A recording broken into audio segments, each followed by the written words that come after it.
আসসালামু আলাইকুম, আশা করি সবাই ভালো আছেন। আমার চ্যানেলে আপনাদের সবাইকে স্বাগতম এবং আমার ভিডিও দেখার জন্য আপনাদেরকে অসংখ্য অসংখ্য ধন্যবাদ। আপনাদেরকে প্রথমেই বলে রাখি, আমার এই চ্যানেলটিতে আমি যে ভিডিওগুলো দেই, যে কথাগুলো বলি, সেটা বাংলাদেশের ক্রিকেট টিম সম্পর্কে কিংবা বাংলাদেশের বর্তমান যে বর্তমান সরকার কিংবা বর্তমান অবস্থাকে নিয়ে যে ধরনের যে কথাবার্তাগুলো বলি, সেগুলো সম্পূর্ণই আমার মতামত এবং আশেপাশে যা কিছু ঘটছে সেটা নিয়ে আমার একটা বিশ্লেষণ বলা চলে।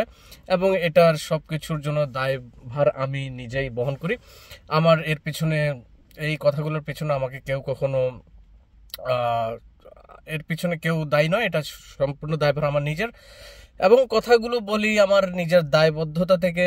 দেশকে ভালোবাসি, দেশের ভালো চাই, দেশের উন্নতির জন্য, দেশের ক্রিকেটের জন্য। আমি মূলত দেশের ক্রিকেট, বাংলাদেশের ক্রিকেট এবং বাংলাদেশের যে রাজনীতির অবস্থা, সেই বিষয়গুলো নিয়ে কথাবার্তা বলতে পছন্দ করি। আজকের এই ভিডিওতে যেই বিষয়টা নিয়ে কথা বলতে চাচ্ছি সেটা সম্পূর্ণ একটা রাজনৈতিক আলোচনাই বলা চলে। আপনারা যারা ভিডিওটা দেখছেন পুরোপুরি দেখবেন আশা করি। এখানে কারো বিপক্ষে কারো সপক্ষে কথা বলার জন্য আমি আসিনি। জাস্ট বর্তমানে যে অবস্থা সেটাকে একটু নিজের যে মতামত সেটাই আপনাদের সাথে তুলে ধরার চেষ্টা করব। আমরা দেখতে পাচ্ছি যে গত কয়েকদিনে কি ঘটনাগুলো ঘটে যাচ্ছে। কলকাতাতে একজন এমপি, তিনি খুব নৃশংসভাবে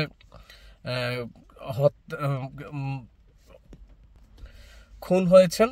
তিনি একজন আওয়ামী লীগের মন্ত্রী এবং 2014 সাল থেকে এখন পর্যন্ত তিনি একজন সংসদ সদস্য। আপনারা সবাই এর ইতিমধ্যে জেনে গেছেন যে তিনি কলকাতায় যাওয়ার পর কিভাবে খুন হয়েছেন, খুবই ভয়ানকভাবে। যদিও এর সত্যতা এখনো পুরোপুরি জানা যায়নি, যা কিছু হয়েছে সবকিছু বলা যায় এক ধরনের ধারণাই। কেউ কেউ বলছে 60 টুকরো করা হয়েছে তাকে খুন করার পর, কেউ বলছে 80 টুকরো করা হয়েছে। এভাবে অনেক কথাই ছড়ানো হচ্ছে এবং কিভাবে খুন হয়েছে, কোথায় কোথায় লাশ ফেলা হয়েছে, এগুলো নিয়ে এক ধরনের, এবং কেন তার প্রতি এই প্রতিহিংসা, কেন তাকে খুন করা হয়েছে, এটা নিয়ে অনেক কথাবার্তা চলছে। কিন্তু বাস্তবিকভাবেই এটার কোনো সত্যতা এখনো যাচাই করা যায়নি, এটা নিয়ে এখনো তদন্ত চলছে। আমরা এর মধ্যে অবশ্যই জেনেও গেছি যে কিভাবে বেনজির আহমেদ এবং তার যে সম্পত্তি, টাকা পয়সা সবকিছু আদালতের মাধ্যমে ক্রুক করা হয়েছে, অর্থাৎ সেগুলো ফ্রিজ করে দেওয়া হয়েছে যাতে তিনি এখন সেগুলো ব্যবহার করতে না পারেন। এবং জেনারেল আজিজ, তিনি স্যাংশন খেয়েছেন আমেরিকার, তিনি এবং তার পরিবার সহ অনেকেই, তারা এখন আমেরিকাতে যেতে পারবে না, ওনাদেরকে আমেরিকার ভিসা দেওয়া হবে না। আর জনাব বেনজির আহমেদ, তিনি আরো কয়েক বছর আগেই স্যাংশন খেয়েছেন। তো এগুলো বলা চলে অনেকটা দেশের মান সম্মান নষ্ট করার জন্য, মান সম্মানকে ধূলিসাৎ মিশিয়ে দেওয়ার জন্য যথেষ্ট যথেষ্ট শক্তিশালী উদাহরণ হিসাবে আমি মনে করি। এখন এগুলো দায়ভার সরকার নেয় না, নিবেও না।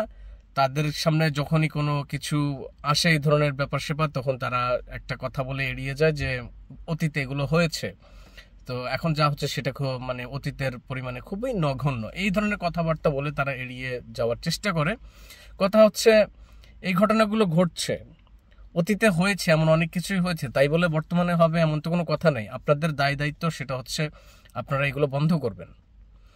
আমাদের দেশের একজন সংসদ সদস্য, তিনি ভারতে গিয়ে খুন হবেন, তিনি যত বড় অপরাধী হোক না কেন, তিনি যত ধরনের চোরা কারবারি কিংবা অবৈধ ব্যবসার সাথে জড়িত থাক না কেন, তিনি কেন বাইরের দেশে গিয়ে খুন হবেন? এটার একটা সঠিক তদন্ত অবশ্যই আমরা আশা করি, কারণ তিনি আমাদের দেশের নাগরিক। তিনি এভাবে গিয়ে খুন হবেন এবং আপনারা বলবেন এতে ভারতের সাথে বন্ধুত্বপূর্ণ সম্পর্কের কোনো অবনতি হবে না, সেটা মূল আলোচ্য বিষয় নয়। এটা হচ্ছে আমাদের দেশের একজন নাগরিক, সে দেশে গিয়ে খুন হয়েছে, কেন খুন হয়েছে আপনাদের প্রশ্ন করার দরকার ছিল সেটা। এবং একজন বেনজির আহমেদ কিংবা জেনারেল আজিজ, তারা কেন আমেরিকান স্যাংশন খাবেন? আমাদের দেশের নাগরিক, তারা কেন স্যাংশন খাবেন? এটা দেশের মান সম্মানকে নষ্ট করে। এরকম অবস্থানে কেন আমাদেরকে যেতে হবে?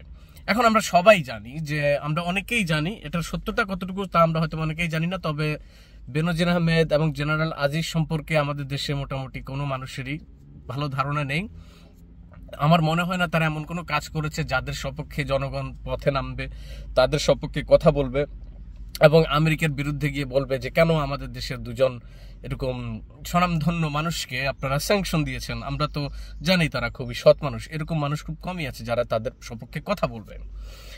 ইনফ্যাক্ট অনেকেই খুশি হয়েছে যে বেনজির আহমেদের যে সব ধরনের সম্পদ বাজেয়াপ্ত ঘোষণা করা হয়েছে, তিনি আদালতের পরের নোটিশ পাওয়া পর্যন্ত তিনি এই সম্পদগুলো ব্যবহার করতে পারবেন না। এবং জেনারেল আজিজ তিনি যে স্যাংশন খেয়েছেন তার পরিবার সহ, এটা আমাদের দেশের জন্য খুবই লজ্জার একটি বিষয়। তো এগুলো হয়ে যাচ্ছে এবং আমাদের সরকার এগুলো বিষয় নিয়ে খুবই গা ছাড়া। তারা এই বিষয় নিয়ে তারা শুধু বলে যে আমরা আমেরিকা যাব না, আমাদের আমেরিকায় কেন যেতে হবে। আচ্ছা যাই হোক, আমরা না হয় আমেরিকা গেলাম না, আমরা যদি দেশে থাকি আমাদের ভবিষ্যৎটা কি, সেরকম একটা উজ্জ্বল ভবিষ্যৎ গড়ে তোলার জন্য তো আমাদেরকে সেই ব্যবস্থা করে দিতে হবে। সেই ব্যবস্থা কি আছে? যদি থাকতো তাহলে আমাদের দেশের লক্ষ কোটি মানুষ শুধু দেশ ছেড়ে পালাতে চাইতো না, দেশ ছেড়ে চলে যাওয়ার ইচ্ছা তাদের ভিতরে পোষণ করতো না। কে চায় নিজের দেশকে ছেড়ে অন্য দেশে গিয়ে তার স্বপ্ন পূরণ করতে? আমাদের দেশে যদি সে অবস্থা থাকতো তাহলে দেশের মানুষ অবশ্যই দেশে থাকতো এবং দেশকে আরো কিভাবে এগিয়ে নিয়ে যাওয়া যায় সেই কাজে মনোনিবেশ করতো। কিন্তু সেই ব্যবস্থাটা আমাদের দেশে নেই, তাই মানুষ চলে যেতে চায়। এখন আমরা জানি যে বেনজির আহমেদ এবং জেনারেল আজিজ তারা গত 10-15 বছর থেকে আওয়ামী লীগ সরকারকে কি ধরনের সাপোর্ট দিয়ে এসেছে। তারা আওয়ামী লীগের গুণগান গেয়েছে, যে কোনো ধরনের সমস্যা সমাধানে তারা সবসময় এগিয়ে এসেছিল। আর বর্তমানে এখন বেনজির আহমেদ এবং জেনারেল আজিজ তারা যে এভাবে এই গত এতগুলো বছর ধরে তারা যে দুর্নীতি করলো কিংবা অবৈধ কাজ কারবার করলো, নিয়ম এবং আইন কানুন ভঙ্গ করে আইনের ঊর্ধ্বে নিজেকে নিয়ে গিয়ে সকল ক্ষমতার অধিকারী মনে করে বিভিন্ন জায়গায় যে বেদখল দাঁড়ি করেছে, সেগুলো তারা আদৌ ভোগ করতে পারবে কিনা তা আমরা জানি না। এবং তারাও খুব ভালো করে জানেন, বিশেষ করে এই ঘটনাগুলো খুবই কানেক্টেড। এগুলো আমরা একটু বোঝা উচিত যে একজন এমপি তিনি যখন ভারতে গিয়ে এইভাবে খুন হন, তখন আমরা নিশ্চয়ই বুঝতে পারি যে আমরা দেশের বাহিরে যারা ধন সম্পত্তি কিনে রেখেছি তারা আমরা আদৌ কখনো এই সম্পত্তিগুলো ভোগ করতে পারবো কিনা। বাইরের দেশে আপনি এই যে এখন জেনারেল আজিজ কিংবা বেনজির আহমেদ তারা যদি দেশের বাইরে কোনো কিছু করে থাকেন, তারা যে এই যে স্যাংশন খেলেন আমেরিকার কাছ থেকে, যারা স্যাংশন খেয়েছে, আমার তো মনে হয় না তারা বিশ্বের অন্য কোনো দেশেও যেতে পারবে। কারণ যারা আমেরিকার কাছ থেকে স্যাংশন খায় তাদেরকে অন্য দেশের অন্য কোনো বড় দেশ ভিসা দিবে বলে অন্তত পক্ষে আমার সেটা মনে হয় না।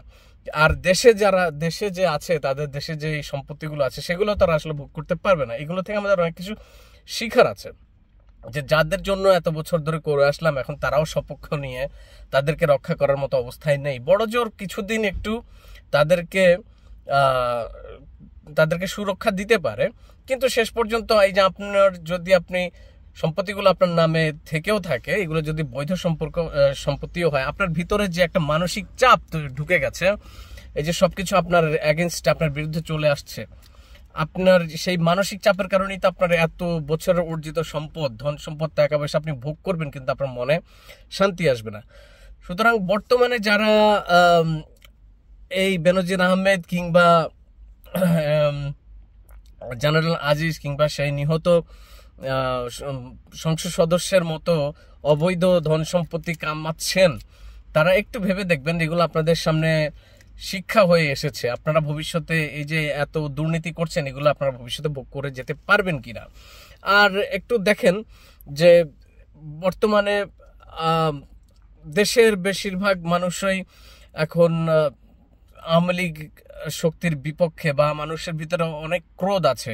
আর যারা আওয়ামী লীগের পক্ষে কাজ করে তাদের মধ্যে এমন একটা অবস্থা তৈরি হয়ে গেছে যে এত মানুষ আবার আওয়ামী লীগের পক্ষ থেকে নমিনেশন চেয়ে রাজনীতি করতে চায়, যে এখন তারা নিজেদের বিরুদ্ধ হয়ে কাজ করতে হয়। এমন একটা সময় একটা খুব বড় বেশি সংঘর্ষ তৈরি হয়।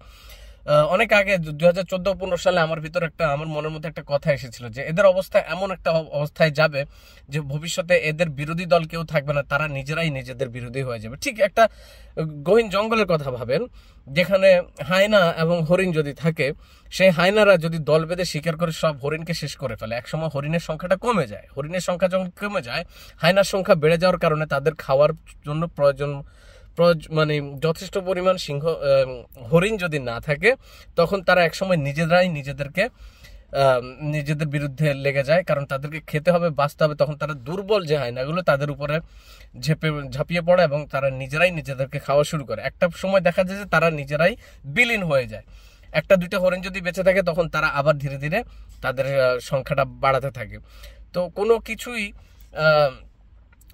যখন আপনার ক্ষমতা অনেক বেড়ে যাবে, আপনি আপনার বিরোধী দলকে কখনোই এভাবে দমিয়ে শেষ করে দিতে পারেন না। তখন আপনার নিজের দলের সংখ্যা যদি বেশি হয়ে যায়, আপনার যখন কারো বিরুদ্ধে কথা বলার না থাকে, কিন্তু আপনার তো কথা বলতে হবে বা কারোর সাথে একটা যুদ্ধ করতে হবে, তখন আপনারা কি করেন? নিজেদের সাথেই নিজেরা করেন, এই যুদ্ধ বাঁধিয়ে দেন। এক সময় আপনারা নিজেরা নিজেদেরকে শেষ করে ফেলেন।